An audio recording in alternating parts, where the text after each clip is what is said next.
Hello দোস্ত, আজকে আমি তোমাদের করাবো টেলস অফ ভোলা গ্র্যান্ডপা। যে স্টোরিটা পড়লাম আমরা সেই গল্পের এক্সারসাইজ 6 এর একটা ডায়লগ করাবো। এখানে এই ডায়লগটা করানোর জন্য আমি তোমাদেরকে 4টি টেন্সের গঠন লিখে রেখেছি তোমাদের জন্য। তোমরা একটু ধৈর্য ধরে দেখবে। এখানে যত বাক্য লেখা আছে প্রত্যেকটা বাক্য এই 4টা টেন্সের গঠনের মধ্যে মিলে আছে। যদি না মেলে তখন তোমরা আমায় বলবে, এবং ছোট্ট ছোট্ট করে চার মেরে মেরে ম্যাচ জেতানোর মতো তোমরাও ঠিক নিজের ক্ষমতায় নিজের সফলতা পেয়ে যাবে বলে আমি আশা করি। তো দেখো কিভাবে হয়ে আছে। দেখো এখানে একটা ডায়লগ দিয়েছে, অর্থাৎ write a dialogue within 100 words on the need to ban use of animal like tiger, lions and circus attraction as circus attraction. অর্থাৎ সার্কাসে যে বাঘ সিংহদেরকে ব্যবহার করা হয় মানুষের আকর্ষণ বাড়ানোর জন্য, মানুষের মনোরঞ্জন দেওয়ার জন্য, এগুলোকে ব্যান করার জন্য দুই বন্ধুর মধ্যে একটা ডায়লগ লেখা হয়েছে। এই ডায়লগটাতে তুমি তুমি নিজের মতো করে দুটি ক্যারেক্টার তৈরি করবে। সে তুমি নিজস্ব নাম দিয়ে তৈরি করবে, কিন্তু ভাষাটা তোমাকেই দিতে হবে এখানে, এবং নিজেকেই ভেবে ভেবে ওই ভাষাটা বার করতে হবে। অর্থাৎ তোমাকে টেন্স ভার্ব জানতে হবে, ট্রান্সলেশন আকারে লিখতে হবে। তুমি একটা প্যাসেজ বা একটা ডায়লগ মুখস্থ করে গিয়ে জীবনে কোনোদিন লিখতে পারবে না। এর জন্য তোমাদেরকে আমি জাস্ট সিস্টেমটা দেখানোর চেষ্টা করছি, এবং সিস্টেম অনুযায়ী কিভাবে তোমরা লিখবে সেটাকেই বোঝানোর চেষ্টা করছি। দেখো কিভাবে হয়ে আছে ডায়লগটা। আমি এখান থেকে শুরু করেছি, এখানে দুটি লাইন ধরেনি বলে আমি ওপরে লিখেছি, তো সেটা তোমরা বুঝে নেবে অবশ্যই। কনক এবং রিঙ্কু দুটি ক্যারেক্টার আমি তৈরি করে নিয়েছি নিজের মন থেকে। তোমরা নিজেদের মতো ভেবে নিতে পারো, দুই বন্ধু হিসাবে দুজনকে ক্যারেক্টার তৈরি করতে পারো। তারপর দেখো কি বলছে এখানে। প্রথমে বলছে কনক, এই রিঙ্কু, এই বিস্ময় প্রকাশ করেছে। ওর জন্য এখানে বিস্ময়বোধক একটা মার্ক, অর্থাৎ এক্সক্লামেটরি একটা মার্ক দেওয়া হয়েছে। তারপরে দেখো, tell me about the circus you saw. তার আগে একটা লাইন আছে, হাউ আর ইউ। তো হাউ আর ইউ এই বাক্যটা কিভাবে হয়ে আছে একটু দেখো। হাউ, যদি এখানে আমি ডব্লিউএস ওয়ার্ডটা বসাই তাহলে হাউ আর ইউ অবজেক্ট, অর্থাৎ বি ভার্ব দিয়ে সিম্পল টেন্সের গঠনে বাক্যটা আছে। তার পরের বাক্যটা দেখো কিভাবে হয়ে আছে এখানে। তার পরের বাক্যে বলছে tell me about the circus. Tell me, তাহলে এই টেলের আগে এখানে যদি তুমি ইউ বসিয়ে নাও কল্পনা করে, তাহলে কি হবে? You tell me about the circus, তুমি আমাকে সার্কাসটা সম্পর্কে বলো, এটাই হতো। অর্থাৎ প্রেজেন্ট ইনডিফিনাইট টেন্সে হতো। ইউটাকে তুমি যদি উঠিয়ে দাও বা নেই মনে করো, তাহলে কি হবে? ইম্পারেটিভ সেন্টেন্সে পড়বে। অর্থাৎ tell me about the circus, এই বাক্যটা ইম্পারেটিভ সেন্টেন্সের গঠনে আছে। তার পরের সেন্টেন্সটা দেখো, ইউ স ইয়েস্টারডে। ইউ, তুমি দেখেছিলে ইয়েস্টারডে। তাহলে ইউ যদি এখানে সাবজেক্ট ধরি তাহলে এটা V2, অর্থাৎ subject plus V2 plus object এই টেন্সের গঠনে আছে। সি দেখা, সি স সিন, পাস্ট ইনডিফিনাইট টেন্স ভার্বের 2 নাম্বার রূপ, এইভাবেই হয়ে আছে। পরের লাইনটা দেখো, এবার কে? রিঙ্কু তার আনসার দিচ্ছে। রিঙ্কু বলছে আই এম ওয়েল, আমি ভালো আছি রে। The circus was delightful. সার্কাসটা ছিল কিভাবে মানে করছি দেখো। The circus was where মানে ছিল, ছিলেন, ছিলাম। The circus was, সার্কাসটা ছিল delightful, আনন্দ মুখরিত, অর্থাৎ সার্কাসটা ছিল খুব আনন্দজনক। তারপরের সেন্টেন্সটাতে কি বলছে দেখো, The animals performed extraordinary stunts. Animal মানে কি? প্রাণীরা, তারা পশুরা হতে পারে। অর্থাৎ ওই পশুরা বা প্রাণীরা ও পারফর্ম করেছিল, অর্থাৎ সম্পাদন করেছিল কিরকম? এক্সট্রাঅর্ডিনারি, অসাধারণ। স্টাউন্ট মানে কায়দা বা কারসাজিতে, অসাধারণ কায়দা বা কারসাজিতে ওই প্রাণীগুলো কি করেছিল? উপস্থাপন করেছিল। পরের লাইনটাতে দেখো, I have never seen anything quite like this in my life.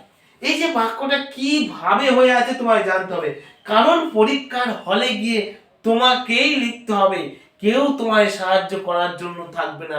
এখন থেকে প্রস্তুতি যদি তুমি না নাও, পরীক্ষার হলে গিয়ে তুমি পারবে না। তাছাড়া ইংলিশ তো আন্তর্জাতিক ভাষা, এটা তোমাকে শিখতে হবে।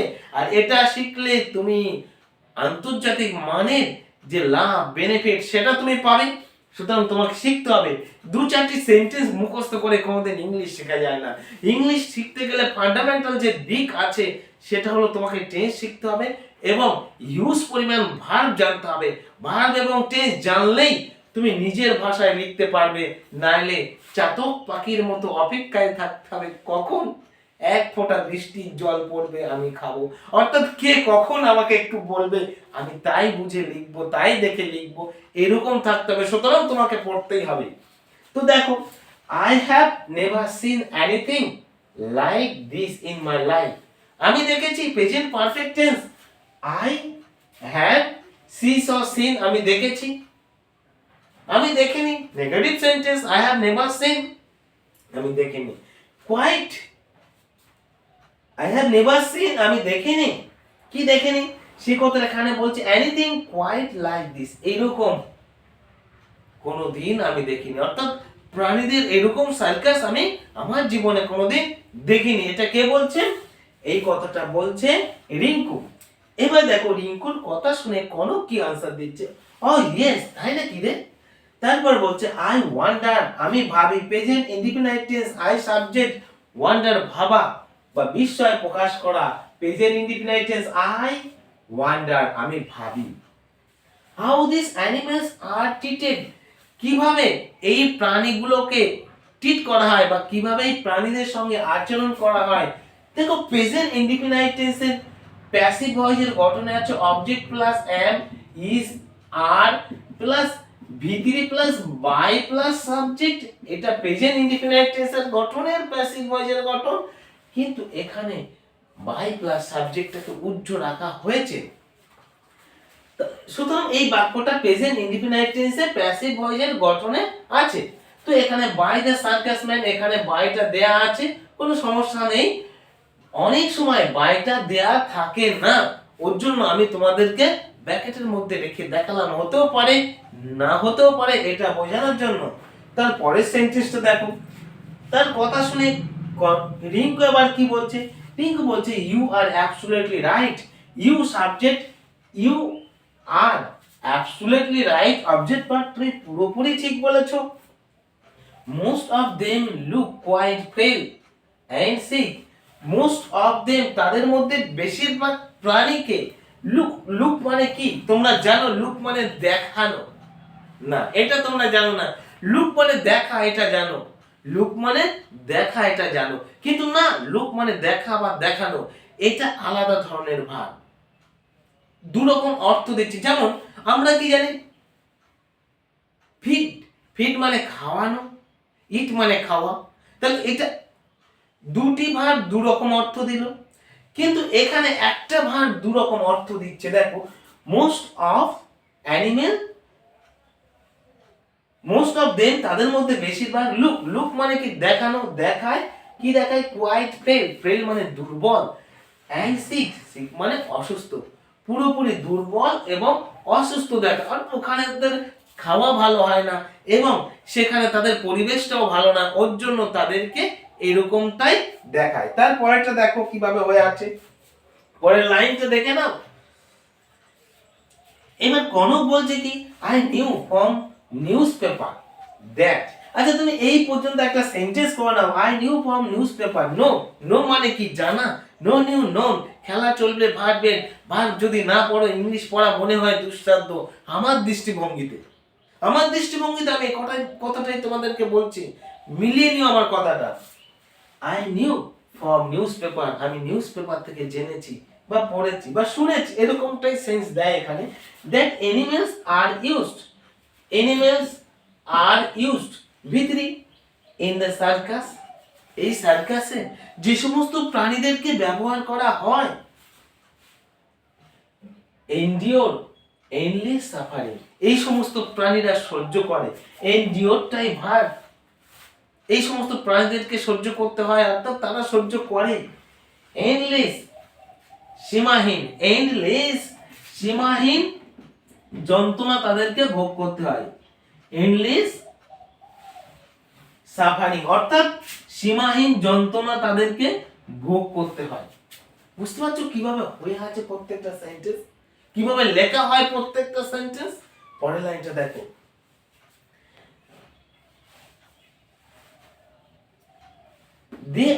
they don't want to do this, তারা চায় এটা বাক্যটা প্রেজেন্ট ইনডিফিনাইট টেন্সের গঠনে আছে, তারা চায়, they want। এবার দেখো they তারা চায়, এটাকে নেগেটিভ সেন্টেন্স করলে কি হয়, সাবজেক্ট প্লাস ডু অথবা ডাস প্লাস নো অথবা not plus verb plus object এই গঠনে। তাহলে they do not want to do this, do not want to do this, তারা এরকমটা করতে চায় না। প্রাণীরা কি করতে চায়, এরকম সবার সামনে এসে সার্কাস দেখাবে, ভয়ঙ্কর খেলা দেখাবে, যেটাতে তাদের অনেক কষ্ট হয়, অনেক যন্ত্রণার সম্মুখীন হতে হয়, এরকম খেলা কেউ দেখাতে চায়? কেউ দেখাতে চায় না, প্রাণীরাও দেখাতে চায় না। তাই এখানে কি বলছে, they do not want to do this, তারা এরকমটা করতে চায় না, but they are compel to do this, কিন্তু তাদেরকে বাধ্য করা হয় এরকমটা করতে। দেখো কিভাবে আছে, দে আর কম্পেল, তাদেরকে বাধ্য করা হয়, প্রেজেন্ট ইনডিফিনাইট টেন্সে প্যাসিভ ভয়েসের গঠনে আছে, টু ডু দিস, এরকম করতে বাধ্য করা হয় তাদেরকে। এবার রিঙ্কু কি বলছে দেখো, রিঙ্কু এই কথা শুনে বলছে, this is a criminal offence, this is এটা হয়, দিস ইজ এটা হয়, এ একটা ক্রিমিনাল অফেন্স, অবজেক্ট পার্টের মধ্যে এই ক্রিমিনাল অফেন্স, অর্থাৎ এটা হলো একটা অপরাধমূলক শাস্তি। অফেন্স মানে শাস্তি, এটা তোমরা লিখে নিও, যে শব্দগুলো জানবেন আমি বলে দেব।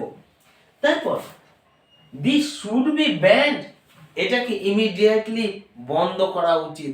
মোডাল অক্সিলারি ভার্ব দিয়ে প্যাসিভ ভয়েসের গঠনে আছে, অর্থাৎ subject plus modal auxiliary verb plus verb plus object, এই বাক্যটাকে তুমি যদি প্যাসিভ ভয়েসের গঠনে নিয়ে যাও তাহলে কি হবে, object plus modal auxiliary verb plus be plus ভি3 তারপর কি প্লাস অবজেক্ট। ঠিক তাই করা হচ্ছে, দিস শুড বি ব্যান্ড, এটাকে বন্ধ করা উচিত শুন শীঘ্রই। তারপর দেখো, উই শুড প্রোটেক্ট দেম, তাদেরকে রক্ষা করা দরকার উচিত, তাদেরকে রক্ষা করা উচিত, কাদেরকে, ওই সমস্ত প্রাণীদেরকে। এই কথা শুনে কনক কি বলছে দেখো, কনক বলছে, some animals lover are urging government, মানে গভর্নমেন্ট, টু ব্যান মানে বন্ধ করা, তোমরা জানো, to ban the use of animal in circus. কিছু প্রাণী লাভার, অর্থাৎ কিছু ব্যক্তি আছে যারা পশু পাখিকে খুব ভালোবাসে, সবাই তো ভালোবাসে না, কেউ রাস্তার কুকুরকে খেতে দেয়, আবার পাখিকে আ আ আ করে পাখিকে ডেকে ডেকে নিজের দোকান হোক বা কোথাও থেকে প্রচুর পরিমাণে খাবার দেয়, তাদের জন্য খাবার কিনে রেখে দেয় প্রতিদিন খাওয়ানোর জন্য, এরকম ব্যক্তিও আছেন। আবার কেউ বা রাস্তার কুকুর থেকে ঢিলা ছুঁড়ে মারে, কোনো পাখিকে নিজে খাওয়ার জন্য গুলি করে মারে। তো এইগুলো ব্যক্তি বিশেষ হয়। তো কিছু প্রাণী লাভার, অর্থাৎ কিছু মানুষ আছে, যার ব্যক্তি আছে যারা পশু পাখিদের ভালোবাসে, তারা কি করছে, এর বিরুদ্ধে গভর্নমেন্টের কাছে অভিযোগ জানাচ্ছেন। কি করছেন, অভিযোগ জানাচ্ছেন, to ban the use of animal in circus, এই সার্কাসের মধ্যে এরকম প্রাণীদেরকে দেখানো যাবে না, প্রাণীদেরকে ব্যবহার করা যাবে না, এই বলে অভিযোগ জানাচ্ছেন। তারপরের লাইনটা দেখো, এই কথা শুনে রিঙ্কু কি বলছে, দ্যাট ইজ রিয়েলি গুড, সত্যি ওটাই ভালো, অভিযোগ করাটাই ভালো। We should treat animal kindly, we should আমাদের উচিত, ট্রিট আচরণ করা, অ্যানিমেল প্রাণীদের সঙ্গে কাইন্ডলি দয়ালুতার সাথে আচরণ করা উচিত। এ কথা কি বলছে, রিঙ্কু বলছে। এবার দেখো কনক বলছে, দেখো অলরাইট ঠিক আছে, নো মোর টুডে, আজ আর নয়, উই উইল মিট এগেন। এই যে উই উইল মিট, এখানে কিভাবে হচ্ছে, উই উই সাবজেক্ট উইল বা উই শ্যাল ডবল এল দেওয়া হচ্ছে সংক্ষিপ্ত করা বোঝানোর জন্য। উইল মিট এগেন, মিট সাক্ষাৎ করা, উইল মিট এগেন আমরা আবার সাক্ষাৎ করব, অ্যান্ড টক মোর এবং আরো বেশি কথা বলবো। বাই বলে দুজন দুজনের মতো মতো চলে গেলেন। এই হলো একটা ডায়লগ যেটা দুজনের মধ্যে ঘটেছে। আশা করি তোমরা বুঝতে পেরেছো কিভাবে ডায়লগ লিখতে হয়। এটা আমি আমার মতো লিখেছি, তুমি তোমার মতো লিখবে, আরেকজন আরেকজনের মতো লিখবে, পৃথিবীর যে লিখবে সে তার মতো লিখবে। ফান্ডামেন্টাল দিকটাকে ঠিক রাখতে হবে, অর্থাৎ মূল যে ঘটনা সেই ঘটনাকে তোমাকে অনুসরণ করে লিখতে হবে, কিন্তু ভাষা দিতে হবে নিজের, এবং নিজস্ব ভাষা ট্রান্সলেশন আকারে তোমাকে লিখতে হবে। এর জন্য তোমাকে ওই দুটি জিনিসকে ফলো করতে হবে, যে দুটি জিনিসের কথা আজ আর বলবো না, আমি পরের ক্লাসে বলবো। যদি ভালো লাগে তাহলে লাইক করো এবং চ্যানেলটাকে সাবস্ক্রাইব করো, যাতে আমি এরকম ভিডিও আনতে পারি।